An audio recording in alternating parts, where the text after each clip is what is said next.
It's wonderful to see all of you this morning.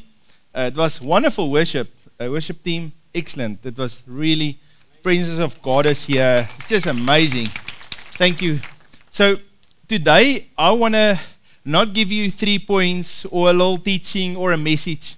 I want to share with you a prophetic word that I believe the Lord is releasing to us today. And so I want to ask you, open up your heart today that you can receive the word that the Lord is releasing. So on Wednesdays we pray for revival at the church, and the whole Wednesday I sat with Pastor Jack and we prayed for lots of people. And you know, when you start to pray, you really connect your spirit with the Lord to hear His voice. And we finished. I quickly went home, we got the girls, then we came back again for worship, and we started to pray in there. Any of you are welcome to join me. I pray there every Wednesday, 5:30. We pray scriptures and we specifically pray for our church for revival. And I prayed there and I was so charged up when I got home Wednesday night.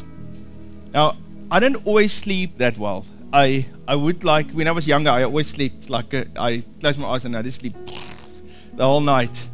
But the last few years, I now and again have a night where I don't sleep. And so that night, I'm lying in my bed and I figured, well, I'm awake, I might as well pray in tongues. So I'm lying in my bed and I'm praying, worshiping the Lord. And then later I see it's 1 o'clock and I haven't fallen asleep yet. And I pray and the Lord starts speaking to me. The Lord shows me in our church people that are trusting God for something, but it's just not happening.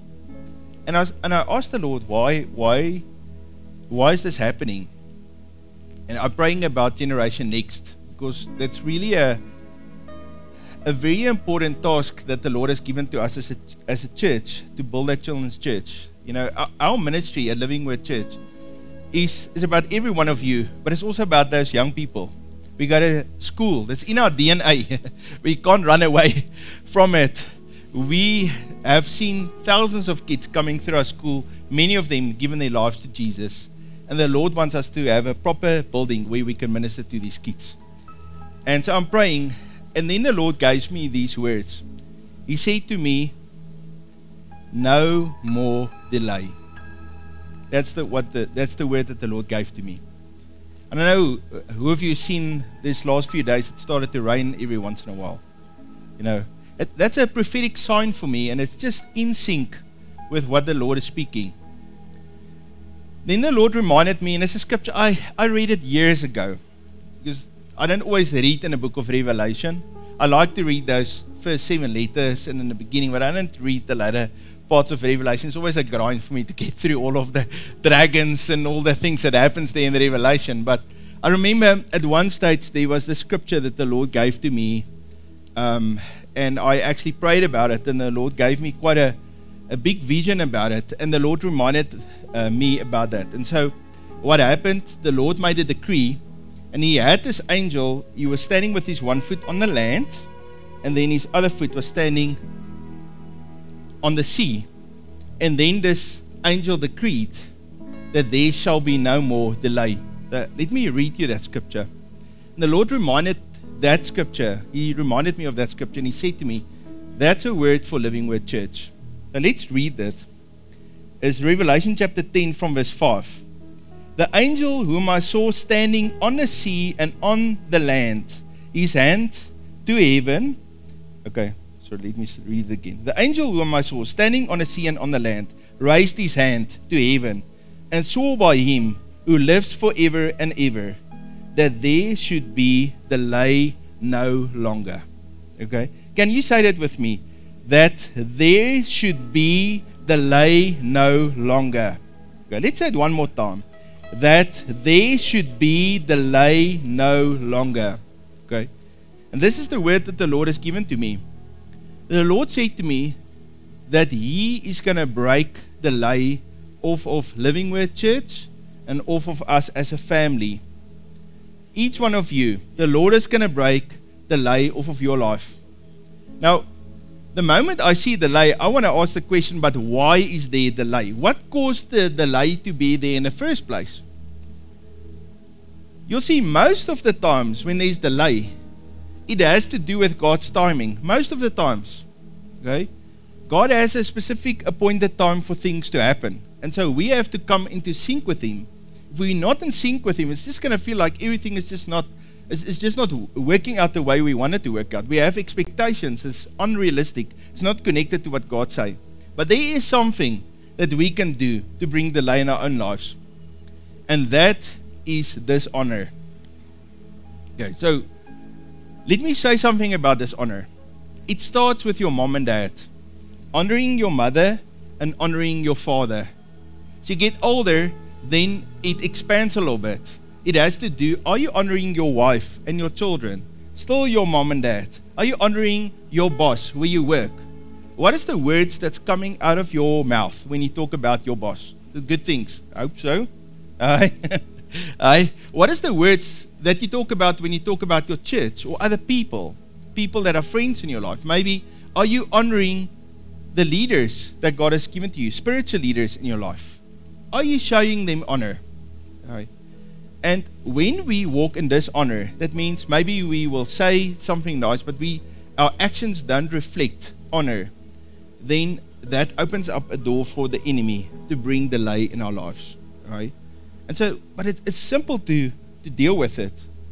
It's a decision. You come before the Lord and say, you know, Lord, actually I'm guilty of dishonor. I haven't honored my mom and dad. I didn't spoken words of honor about my boss. I haven't spoken words of honor about my family where you have planted me. You know, we don't actually choose our church. God plants us where He wants us to grow. And so when we get planted there, we need to walk in honor while we're there. You know, if you see a problem, maybe you're the solution. You know, instead of complaining about someone else. But the Lord wants us to walk in honor. Now, we will, at the end of my message, we'll pray, and if you feel condemned a little bit in your heart about walking in dishonor, then it's a wonderful thing. It means the Holy Spirit is talking to you, and hopefully I'm helping a little bit, just so that you can deal with that. Because that's something that we can never tolerate. We can't tolerate it as a church leadership, in our worship, in our family, in any team. We have to love each other and walk in honor. That's the culture of the kingdom of God. And when that culture is established, then the blessing just comes. That is a principle. Right now, Abraham, he received the word from the Lord when he was 75. I want you to go to this land that I'll give to you. I'm going to bless you, and I'm going to give you a great nation. I'm going to make you a great nation. And so Abraham went. He believed the Lord. The Bible actually says, because Abraham believed the Lord accounted it to Abraham as righteousness. Because he believed the Lord. He had faith in the Lord. All right? So now, the Lord blessed him. He had overflow. He got the land. But he didn't have the children. He didn't grow into this great nation. And it's a frustrating situation because 24 years has gone. His wife is already 90 years old. He's 99. Where's the children going to come from? It's a frustration in his life. But then the Lord sent the men in white linen, and they spoke to him and said, in a year you're going to have a child. And he had a child. So when Abraham was 100, and Sarah, I guess then was 91, they had this baby Isaac. It was a breakthrough. And again, he was tested in his faith. Are you willing to sacrifice Isaac? And he was willing to do that. Right? And so today, I believe many of you are like Abraham. You've been trusting the Lord. But the Lord is giving you a message today. And He says, now it's go time. Now is the time for the delay to be broken and for you to have that baby that you've been trusting the Lord. Right? Some of you actually were just not ready for the breakthrough. You needed to be trained and equipped so that the Lord can promote you. And so you're frustrated and say, but Lord, you haven't promoted me. The Lord reminds me of Joseph. So Joseph, he had this wonderful little dream when he was young. He saw he's a ruler. Even his family bows down to him. He's a great ruler. Right? And he was excited. He could hear the voice of God, and God gave him this vision. You're going to be a ruler. You see, what the Lord needed, He needed someone to save the world from famine. Because that's in essence what happened when Egypt had famine. God needed someone that can hear God's voice, that understand farming, that understand how to plant things and to gather a harvest and to store it. They needed someone that understand government and law. And so Joseph was willing to say, I'm going to serve the Lord. So the Lord says, well, I can't promote you because you haven't had training. I need to train you so that you can know how to save the world from famine. Right? Now, one of the greatest farmers there in Egypt was a guy called Potiphar. Historically, they say he had the fourth biggest farm in Egypt. It's a very sophisticated farm that he had for the time. And so that was kind of the best spot that God could find for Joseph to receive his training.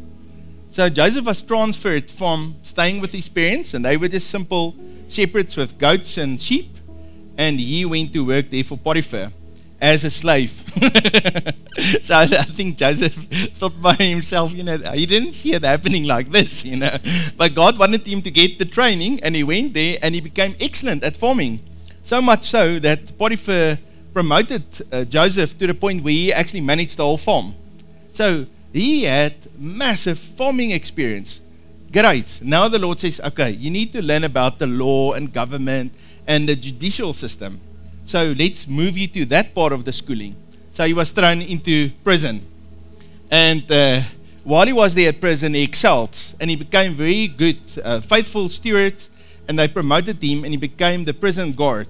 And as a prison guard, he had a lot of people in the prison system that he had to manage. And he learned about how the legal system, how the government system worked. And then the Lord sent to him the cupbearer. The Lord sent him the baker, and he could interpret their dreams. And he was faithful in his gifting to hear God's voice, to be good at farming, and to understand governmental system. And so the Lord says, okay, Joseph, the delay is broken off of your life. Now I can promote you because you know what to do. And so at the appointed time, the Lord gave Pharaoh a dream. Okay, you must now think now, it's not Pharaoh that decided that Joseph can come out. God said, okay, Joseph is ready. And he gave Pharaoh a dream. This was instigated by God. And so then they looked around, they can't find anybody that know what to do. So they got Joseph. Now, when I call Joseph, it says there, they washed Joseph. Okay. So I guess in the prison, you were not always that clean, okay? And they gave him new clothes to wear. Okay, now today, some of us are getting baptized in water. So the baptism is a picture of leaving the old behind, all the old sin and curses and disappointments and, staying in prison. It wasn't always nice. All of those things, lay it down and then rise up into a new life in Christ. So he was also washed. He laid the old behind. The Lord gave him a new set of clothing to wear. So that clothing is a picture of the new appointment that the Lord is giving to Joseph. And when Joseph came there, he could interpret Pharaoh's dream. And then Pharaoh said something interesting. He said, where can we find a man such as this on whom is the Spirit of God? Is that not amazing? It's actually the very first time in the whole Bible where someone recognized that someone has the Holy Spirit on them. It was Pharaoh. You would think it would be a Christian that would recognize the Holy Spirit. But Pharaoh was the first guy to see the Holy Spirit on someone's life, and it was on Joseph. Because Joseph was willing to continue to serve the Lord. Doesn't matter when he goes through the prison or he goes through slavery, managing a farm, he had a good attitude and he said, I'm going to serve the Lord. And at the appointed time, the Lord said, okay, the delay is broken. You are ready. There will be delay no more. Now, I'm giving the dream to Pharaoh. And then that set everything in motion for Joseph to be promoted. Now, as you sit here, I want you to think, are you a Joseph that the Lord are raising up? All the hardship that you went through in your life, was that not training that the Lord gave you so that you can be appointed to stand up today and to be accounted as a leader, as someone in a position of influence, someone that can be a steward in God's kingdom? Maybe you say, but I've lost money, I've had disappointments, people lied to me, they betrayed me. If you just know half of what I went through, you would cry, right? And you know what? The Lord says, that's all part of my plan. Because I'm going to use everything for the good of those whom I love. And the Lord loves you, and He's going to use all of that stuff to prepare you for what He is releasing to you in your life. Okay? Now, some of you say, I've missed my chance. There was an opportunity. I knew when it happened. 2010. I knew people talked about Bitcoin. I just didn't buy it. That's what I thought a few times, Yo, Joseph, why didn't you? And I had a little bit of money in 2010. I could have bought Bitcoin, Yeah, I think the first pizza was sold for 12,000 Bitcoin. Yeah. Anyway, sure. I should have sold the pizza for that to that guy. Yeah, well, in any case, you missed the opportunity. In the Bible, when the prophecy comes about the Israelites in Egypt, it says they will be in Egypt for 400 years.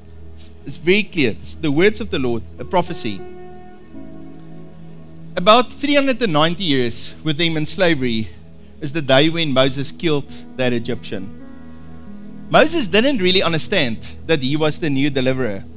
The Israelites also didn't understand. They were actually the ones that told on Moses and told the Egyptians, hey, this Moses, he killed the Egyptian. So Moses had to run for his life.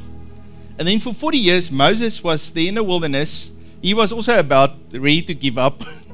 And then when he was 80 years old, then the Lord from a burning bush called him to go and deliver the people of Israel. And then the Bible says very clearly, when they were in Egypt for 430 years, that's when the Lord rescued them out of Egypt. Now, I always thought about it because I don't think God missed that 30 years. I always think, what happened to that 30 years? Let me just read you that scripture. You can see it. You'll be surprised, eh? Well, I was surprised. It says here, let me just find it. Exodus chapter 12:41. And it came to pass at the end of the 430 years, on that very same day, it came to pass that all the armies of the Lord went out from the land of Egypt. 430. So I was thinking, what happened to that 30 years? Because God very clearly prophesied 400 years, and now it was 430 years. You know what I think? I think the plan was actually for Moses to rise up as a ruler and then to rescue the people. That's what I think. It's 100% me. It's not in a Bible book. Okay? But I think they just didn't see the appointment of God. They just didn't see the opportunity. I'm sure if you can now today see where that we as South African people missed our opportunity, I'm sure each one of you will be able to make a list or two of things that we've missed. And I think they missed. But you know what the Lord does? He gives us second chances. And again with that, no more delay. I believe some of you are receiving second chances. Okay, let me move on to Hannah. So Hannah was praying, and she was barren. She couldn't have a child. The Lord knew she wanted a child. It was for year after year she cried because someone else had children, and she cried because she couldn't have kids. God knew she wanted kids. Why didn't God not just give her a child? Why did the Lord let her cry year after year? I mean, how would you feel if you would cry year after year before you have your child? Me and Claire are so lucky because we never waited. We didn't wait one day. Yeah. I'll tell you guys honestly. The 28th of March, we ran out of the little pregnancy tablets, and I think Clay got the little stick with the 2 lines on the 7th of April. It was 7 days. No, we had like 0 delay, nothing. It's like immediate. Clay's here, so I'm not talking out. She's right here. Yeah. So we didn't have any delays whatsoever. We just had kids. Thank you, Jesus. But you know what? Some people say, I'm trying and I'm just not having my child. Now, this is what happened with Hannah. Okay, there was a delay, and then something changed. Hannah came before the altar of the Lord, and she cried before the Lord.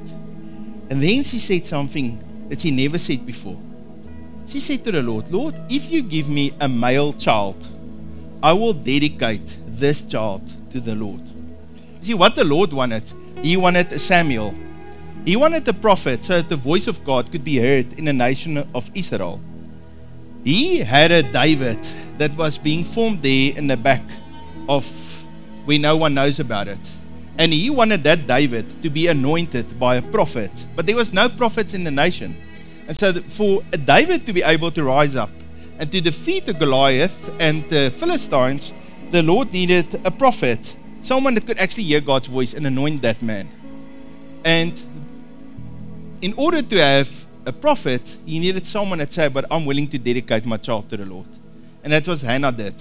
And that opened up the door for her to receive that breakthrough. Now, who of you sit here today and you're like Hannah, and the Lord is saying to you, are you willing to say, I'm going to let go of my fleshly desires and I'm going to align my life with God's plan for my life?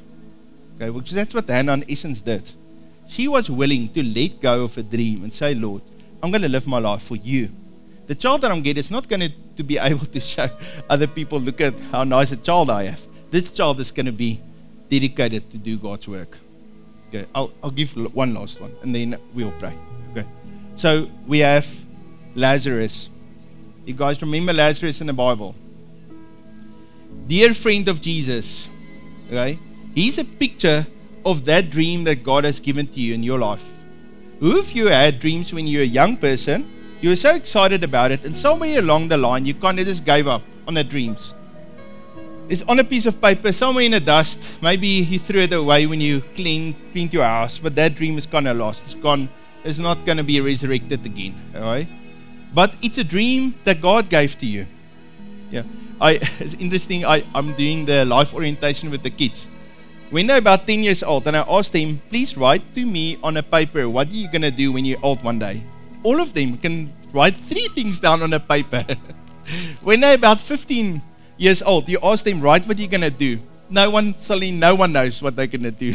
It's like, what happened? Because when you're 10, everybody knows, this is what I'm going to do one day. The moment they hit 15, suddenly they don't know what they're going to do. I was shocked. They don't know. I asked them, they say, no, they were thinking of this, but their parents said, you can't do it.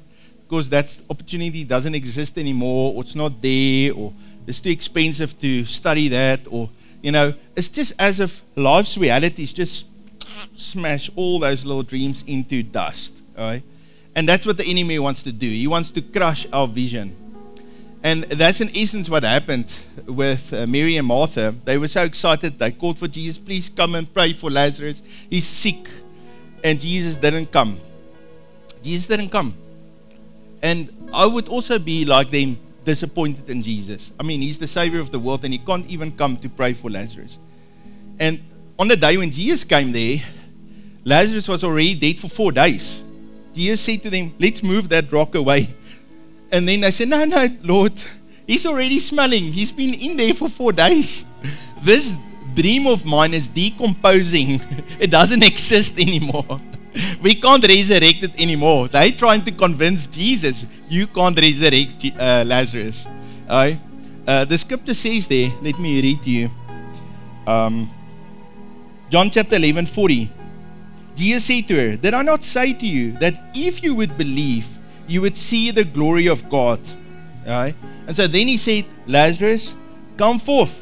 And then in verse 44, and he who had died came out bound hand and foot with grave clothes. So Lazarus came forth. And so the Lord is saying to us that dreams that you have put away, and you said that's decomposing right now, it's gone, can't happen anymore. The Lord is calling on you to say, this is Resurrection Sunday for your dreams. The Lord is releasing his resurrection power. He is the resurrection and the life. And he can resurrect the dreams in your life that has died.